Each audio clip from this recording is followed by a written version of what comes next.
안녕하세요. 매일 새로운 사연을 전하는 읽어주는 사연 라디오입니다. 구독과 좋아요, 많은 공유 부탁드립니다. 오늘의 사연 시작하겠습니다. 안녕하세요. 의사 남편 만났다고 제가 무슨 인생 대역전이라도 한 것처럼 생각하던 시댁에 한방 속 시원하게 날려주고 이혼해버렸습니다. 남편은 저보다 3살 연하예요. 제가 남편보다 나이가 많다는 사실부터 시댁에서 마음에 안 들어 했어요. 의사가 명예도 있고 돈도 잘 버는 직업이라는 건 인정합니다만 솔직히 저희 집이 그런 거 생각할 만큼 형편이 어려운 집이 아니거든요. 서울은 아니지만 저희 부모님이 경기도 쪽에 알짜배기 건물을 몇 개나 가지고 계세요. 저는 딱히 직업은 없지만 부모님 대신 건물 관리하고 하면서 부모님께 월급 받아 생활하고 있고요. 남편을 처음 만난 그날도 평소처럼 부모님 건물 중 하나에 들어온 임대 문의 때문에 밖에서 일을 보고 있던 차였어요. 건물을 둘러보고 나오다가 발을 접질르는 바람에 급한 대로 근처에 있던 정형외과에 다녀오게 되었는데 때마침 그쪽이 남편이 일하고 있던 병원이었습니다. 제가 저희 집에 돈이 많다는 티를 낸 적도 없고 남편 또한 자기가 의사라고 잘난 척하거나 그러지 않았어요. 나이 차는 3살이나 났지만 저희는 서로가 서로에게 깊게 끌리게 되었죠.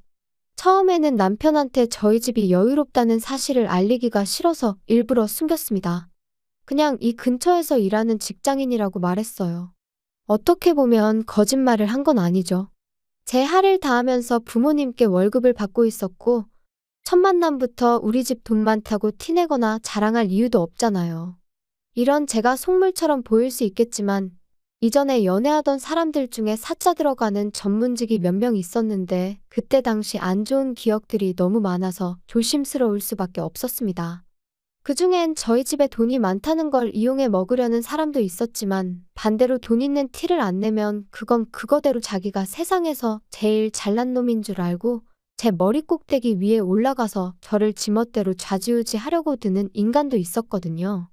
둘 중에 뭐가 더 기분이 나쁘냐고 물어보신다면 차라리 대놓고 욕심부리는 전자보다 음흉하게 사람 무시하고 자기가 마치 저랑 존재부터가 다른 귀족인 척하는 후자였어요. 그런 경험들 때문에 그런지 남편이 저를 인간적으로 대해주는 사람인지 먼저 알고 싶었어요. 저희 집이 여유가 많다는 사실을 알게 된 뒤로 사람이 돌변한다면 그건 또 그때 가서 생각해볼 문제라고 생각했고요. 다행히 남편은 정말 저를 있는 그대로 좋아해주는 사람이었습니다. 남편도 벌이가 나쁜 편은 아니었다 보니 연애 자체는 여유가 넘치는 데이트였어요. 저 또한 일부러 집에 돈이 많다는 티를 낸 적은 없지만 데이트 비용을 내거나 할 때도 돈을 아끼는 편이 아니었거든요. 아무튼 그렇게 자연스러운 만남을 이어오다가 서로 결혼 이야기를 꺼내게 되었습니다.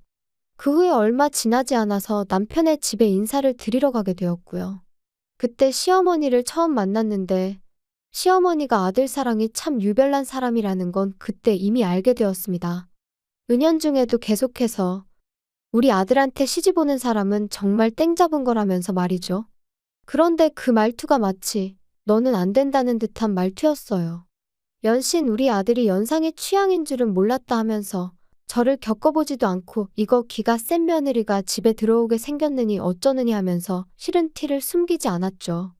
마치 공부만 하느라 세상 물정 모르고 자란 당신 아들을 인생 역전할 기회만 노리는 늙은 여우가 낚아챈 것처럼 보는 눈치였어요.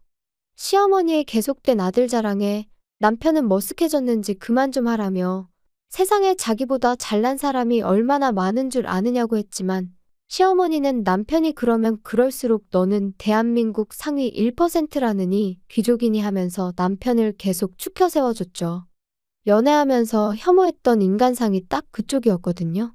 자기 직업 하나 믿고 세상 사람들을 자기보다 아래라고 깔고 보는 사람들 말이에요.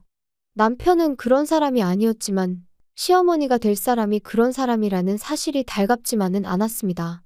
그래도 끝까지 결혼을 결심한 건 제가 결혼을 해도 남편이랑 하는 거지 시어머니랑 하는 게 아니라고 생각했기 때문이에요. 남편은 자리에서도 자기를 한껏 낮추며 겸손한 모습을 보여주었으니까요. 거기에 그날 인사를 드리고 난 뒤 어머니는 자기가 꼭 책임지고 마음을 돌려놓겠다고 이야기를 했으니 아들 말이라면 껌뻑 죽는 사람인데 남편이 중간에서 역할만 잘해준다면 아무 문제 없겠다 싶었죠. 그렇게 3개월 정도 쭉 연애를 이어오고 있는데 기어이 결혼 허락을 받아왔어요. 사실 제 나이가 이미 30대 중반을 바라보고 있는 가운데 솔직히 연애는 몰라도 결혼 욕심은 크게 없는 상황이었죠. 그렇다고 당시 남편이 저나 저희 집 재력을 정확하게 파악을 하고 있지 않은 가운데 부모님 반대에도 불구하고 끝내 결혼 허락을 받아온 모습이 한편으로는 감동적이었고 이 사람이라면 결혼해도 평생 행복할 수 있겠다는 확신까지 주었습니다. 그렇게 저도 결혼 준비를 시작했고요. 그 후에 바로 남편이 저희 집에 인사를 드리러 가게 되었는데 그때 처음 저희 부모님이 건물 몇 개를 가지고 계신다는 사실도 말해줬죠. 그 후에 상견례를 하기 전 시어머니를 다시 만날 기회가 있었습니다. 직접적인 말은 꺼내지 않았지만 그 자리에서만 몇 번이고 결혼하면 아내가 남편 뒷바라지를 잘해줘야 되는 거라는 이야기를 하셨죠.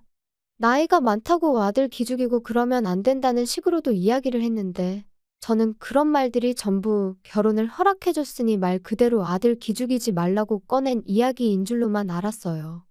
상견례 자리에서 꺼낼 말들의 밑밥이었다는 건 생각도 못했죠. 상견례 자리에서 시어머니는 또 다시 한번 의사아들 자랑을 시작했어요. 이미 저희 집이 금전적으로 부족함이 전혀 없는 상황이란 걸 알고 있었을 텐데도 불구하고 의사 사위 얻는 걸 아주 땡 잡은 줄 알라는 식으로 나오셨죠. 의사 사위라는 게 돈만 있다고 해서 얻을 수 있는 게 아니라는 식으로 말이에요. 남편은 아주 질색을 하면서 시어머니가 아무 말도 못하게 막으려고 노력했지만 이미 터진 시어머니의 입을 멈출 수 있는 사람은 없었죠. 사람이 돈만 있다고 되는 게 아니라고 결국엔 명예가 있어야 그 돈도 가치가 있고 빛나는 법이라며 집안에 의사 식구가 들어오는 걸 대박 잡은 거나 마찬가지라고 계속 열변을 토하셨어요. 저희 부모님이 그런 말에 눈 하나 꿈쩍하실 분들이 아니었는데 시어머니가 심기를 거슬리는 말을 기어이 먼저 꺼내더군요. 예비사돈이 건물을 몇 개나 가지고 있다고 들었는데 이참에 사위한테 병원 하나 차려주면 어떻겠냐고 하더군요. 의사아들 키워낸 값이면 못해도 예단으로 한 5억 정도는 해오셔야 할 텐데 병원 하나 차려주면 예단 문제로 길게 말을 하지 않겠다고 하는 겁니다. 상견례 자리에서 금전적인 이야기부터 꺼내는 건 안 좋은 것 같다고 저희 부모님께서 말을 먼저 자르셨고 그런 이야기는 추후에 애들 결혼 준비하는 거 보고 다시 나누자고 잘 이야기를 하셨어요. 하지만 저희 부모님은 기분이 몹시나 상한 눈치였습니다. 의사 그까짓 게 뭐가 대수라고 저렇게 유세를 떠냐고 결혼을 엎어버리는 게 맞는 거 아니냐는 심한 말도 하셨어요. 당시 저는 남편이 정말 좋은 사람이라고 생각했어요. 의사라는 직업이나 그런 걸 떠나서 그냥 저라는 사람 그 자체를 좋아해준 사람이었으니 그 만남이 마치 세기의 만남이라도 된 것 마냥 생각해서 파혼은 하기 싫다고 했죠. 결국 부모님을 설득해 결혼을 진행하기로 했어요. 시어머니가 요구한 개업은 어떻게 절충해서 부모님이 알짜배기 상가 건물 공실 하나를 권리금이나 계약금, 세도 향후 3년 동안은 받지 않기로 해서 병원 자리만 해줬습니다. 인테리어도 어느 정도는 도와주셨으니 거의 차려주신 거나 마찬가지였죠. 병원에 필요한 장비나 그런 것들은 전부 남편이 남편 집에서 알아서 해오는 걸로 했어요. 그도 그럴게 그거 외에는 남편이 결혼 비용을 아무것도 할 필요가 없었거든요. 집에 자동차부터 혼수, 집에서 쓸 국그릇 하나까지 전부 다 저희 집에서 해가기로 했거든요. 들어간 돈만 따지고 보면 시댁 쪽도 병원에 들어갈 기자재들 사느라 지출이 컸겠지만 비교조차 할 수 없을 만큼 저희 집에서 큰 돈을 해간 거나 마찬가지였죠. 그러니 돈에 환장한 시어머니와도 아무런 문제 없이 그렇게 결혼을 진행하기로 이야기를 끝낼 수 있던 거였고요. 결혼하고 알게 된 건 병원 일이라는 게 제가 생각했던 것보다 많이 바쁘다는 거였어요. 월급 받고 일할 때랑은 또 다른 것 같더라고요. 의사가 돈을 잘 번다고는 하지만 쉽게 번다는 생각은 들지 않더라고요. 야간 진료에 주말에도 오전 진료까지 해야 하니 집에서 같이 쉴 시간도 많이 없었어요. 그러다 언젠가 남편이 같이 보낼 시간이 너무 없다는 식으로 저한테 아쉬운 척 말을 꺼내왔습니다. 그러면서 자기가 했던 것처럼 월급 받고 일할 페이닥터 한 명을 구하고 싶다는 이야기를 또 꺼내왔어요. 마침 자기 대학교 후배 중에 한 명이 자기 아는 후배 일할 자리가 없냐고 연락을 해왔다더라고요. 병원 운영은 당신이 하는 건데 당신이 알아서 하는 거지 왜 그걸 나한테 허락을 받느냐고.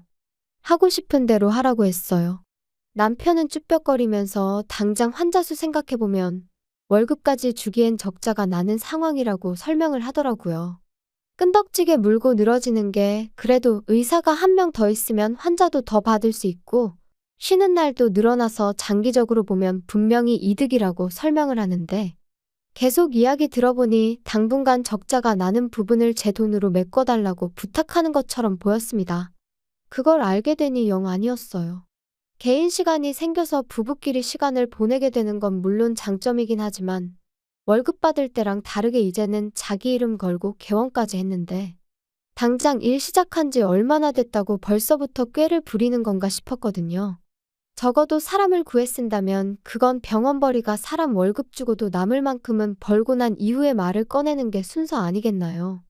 각자 벌이는 생활비 제외하고 알아서 관리하기로 했는데 저희가 뭐 생활비로 한 달에 몇백씩 쓰는 것도 아니고 환자도 아예 없는 게 아닌데 왜 돈이 모자란다는 소리를 하는 건가 싶었어요.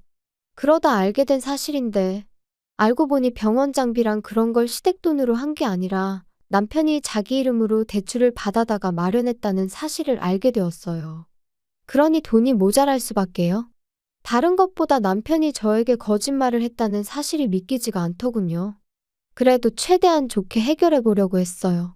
일단 남편 대출부터 해결해 주자는 생각이었습니다.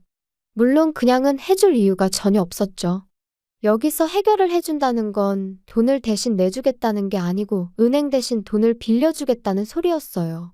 그래도 은행에 비싼 이자를 내는 것보다야 남편 입장에서는 100배 1000배 좋은 조건이었을 테죠. 그리고 그렇게 한다면 남편도 대출로 나가는 부담이 적어지니 페이닥터 한 명 구해서 조금 탄력적인 스케줄로 일을 할 수 있었을 거예요. 그렇게 되면 남편이 말하던 대로 저와 함께 보내는 시간도 생기게 되는 거니 부부 사이인 저희 입장에서는 더할 나위 없이 좋은 이야기였을 거예요. 남편도 저한테 고맙다고 이야기까지 했고요. 그런데 남편이 저희 집에 차용증을 작성했다는 사실을 알게 된 시어머니한테서 연락을 받게 되었습니다. 이미 저한테 전화가 왔을 때부터 목소리만 들어도 기분이 안 좋다는 걸 알 수 있었어요. 대번에 저한테 어떻게 남편한테 차용증을 작성시킬 수 있냐고 저를 두고 돈에 미친 독한 년이라고 하더라고요. 재주는 곰이 부리고 돈은 떼놈이 번다더니 의사 아들이 죽어라고 번 돈을 차용증까지 써가며 받아가고 싶냐고 돈으로 지금 내 아들을 손바닥 위에 놓고 부려먹으려는 속셈이냐길래 아드님한테 자초지종을 제대로 들으시긴 한 거냐고 되물었어요. 기분 나쁘게 생각하실 거 전혀 없다고요. 상견례 당시에 이야기된 것과 다른 상황인데 제가 남편 얼굴 봐서 그냥 넘어가신 건 알고 계시지 않느냐 되물었죠. 정 이런 상황이 마음에 안 드신다면 돈 이야기는 없던 걸로 하겠다고 애초에 처음 이야기되었던 대로 어머님이 남편 대출금을 해결해 주시면 되는 거 아니냐고요. 어머님 돈으로 해주시면 차용증도 안 써도 되는 거 아니냐고 했더니 아무 말도 대답 못하고 가만히 있더라고요. 할 말 다 하신 거면 전화를 끊겠다 했는데 시어머니가 다짜고짜 저한테 성질을 내는 겁니다. 의사 남편, 의사 사위 얻은 게 니들 평생의 복인 줄도 모르냐고요.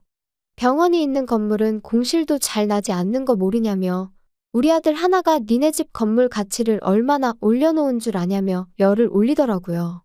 병원 들어오면서 상가 계약하신 분들이 좋아한 건 사실이긴 한데 그렇다고 해서 남편 병원이 없다고 저희가 힘든 상황도 아니었거든요. 뭘 알고 떠드시라는 말이 목 끝까지 차올랐지만 시어머니니까 그렇게까진 하지 않고 그냥 무시해버렸어요. 저도 어머님이랑 사이나 빠지면서까지 남편을 도와주고 싶은 생각은 없으니 차용증권에 대해서는 제가 알아서 남편과 상의해보겠다고요. 남편이 싫다고 하면 그냥 은행빚 유지하면서 남편이 주 6일이고 낮밤 가리지 않고 쉬는 날도 없이 사람 구할 만큼 여력이 생길 때까지 혼자 개고생하면 되는 거 아니겠냐 하고 전화 끊어버렸어요. 그날 저녁 남편이 시어머니랑 통화라도 한 건지 집에 오자마자 저한테 사과부터 하더라고요. 어머니한테는 자기가 잘 설명할 테니 저보고 기분 풀라고 저를 달래주길래 나를 달랠 생각 하지 말고 어머님하고나 이야기하라 그랬어요. 남편은 제 앞에서 떳떳하게 전화하면 될 걸 가지고 괜히 제 눈치를 보면서 서재로 쓰고 있던 방으로 가서 문까지 닫아놓고 전화를 하더군요. 무슨 작당 모의를 하려나 싶었어요. 집안일을 하나도 안 하는 남편이었다 보니 베란다에만 가도 방 안에서 나는 소리가 들린다는 사실을 알 리가 없었죠. 통화 내용을 엿듣는 게 떳떳한 일은 아닌 건 알지만 이 상황을 제대로 해명 안 해서 괜히 그걸로 시어머니랑 저 사이에 또 다른 마찰이 생길 수 있으니 똑바로 이야기하는지 들으려고 했었을 뿐인데 전화 내용을 들어보니 어이가 없더군요. 처음엔 제대로 이야기를 하는 줄 알았어요. 대놓고 시어머니한테 내가 알아서 잘하고 있는데 왜 나서서 초를 치냐며 그러지 말라고 주의를 주더라고요. 그런데 이어서 나온 이야기에 정말 온몸에 소름이 다 돋았습니다. 일단 이렇게 해서 장인 장모한테 신뢰 좀 쌓아놓고 병원 건물 명의부터 집 명의까지 싹 다 내 명의로 돌리든 공동 명의로 돌려놓아야지 이혼하면 뭐라도 우리 손에 떨어진다며 갈 길이 9만리인데 왜 이렇게 성급하시냐며 짜증을 내더라고요. 생활비도 300씩 보내드리고 있지 않냐고 그 돈이면 월급 받을 때 드리던 것보다 배는 더 보내는 건데 일단 그걸로 만족하고 계시라는데 남편이 돈에 항상 허덕이는 게 대출 때문에만은 아니었다는 사실까지 알게 되었습니다. 통화 마치고 온 남편은 뻔뻔하게 저한테 어머니랑 자리하기했고 다시는 같은 일로 저한테 연락하는 일이 없을 거라고 얼굴에 철판을 깔더군요. 당장이라도 폭발할 것 같은데 아무것도 모르는 척하고 있는 게 정말이지 너무 힘들었습니다. 작정하고 처가재산 노리는 게 저는 드라마에서나 있는 일인 줄 알았는데 바로 저한테 일어나고 있었으니 말이에요. 당장 제가 어떻게 할 수 있는 일이 없어서 다음 날까지 아무 일도 없는 척 가만히 있다가 친정부모님께 찾아갔습니다. 중간쯤부터이긴 하지만 대화 내용이 말도 안 되는 방향으로 흘러간다 싶어서 남편이 통화하고 있는 내용을 녹음해 놓았는데 그 내용을 들은 아버지께서 처음에 돈 밝힐 때부터 알아봤어야 한다며 치를 떨며 노발대발 난리도 아니셨지요. 그 길로 저랑 같이 병원으로 쳐들어갔어요. 남편은 전혀 생각도 못한 눈치로 웬일로 둘이서 같이 왔느냐고 하더라고요. 이미 물증까지 확실한데 더 기다릴 이유도 없겠구나 싶어서 곧바로 녹음해 놓았던 거 틀어주고 어디 한번 설명해보라고 했어요. 자기 목소리가 확실한데도 아니라고 잡아떼더군요. 아버지께서는 긴 말 할 것도 없다고 당장 이혼 서류부터 작성하러 가자고 호통을 치셨습니다. 내가 네 말고 내 건물에 병원 차리고 싶어하는 의사를 못 구하겠냐고? 이혼 안 하고 버티면 내 전 재산 전부 털어서라도 바로 아래층 상가들 통째로 공실 만들어서 절반은 한의원, 절반은 정형외과로 새로 열겠다고 엄포를 놓으셨습니다. 향후 3년간은 세를 따로 받지 않기로 하긴 했지만 남편이 대출도 많은 데다가 시댁 생활비까지 보태야 했으니 저희 아버지께서 저렇게 나온다면 남편이 버텨낼 재간이 없었겠죠. 바로 다음날 시어머니까지 찾아와서 앞으로는 욕심부리지 않겠다고 남편과 같이 손이 발휘되도록 싹싹 비는데 오히려 그런 모습을 보니 그나마 남아있던 정까지 뚝 떨어졌어요.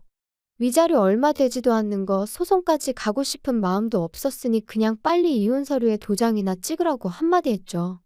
남편은 장비랑 기타 집기들 다 빚내서 산 건데 이건 어떻게 하냐며 비굴하게 나오길래 당신 어머님 말 맞다나 병원 들어오길 기다리는 건물들이 줄을 선다고 하지 않았느냐고.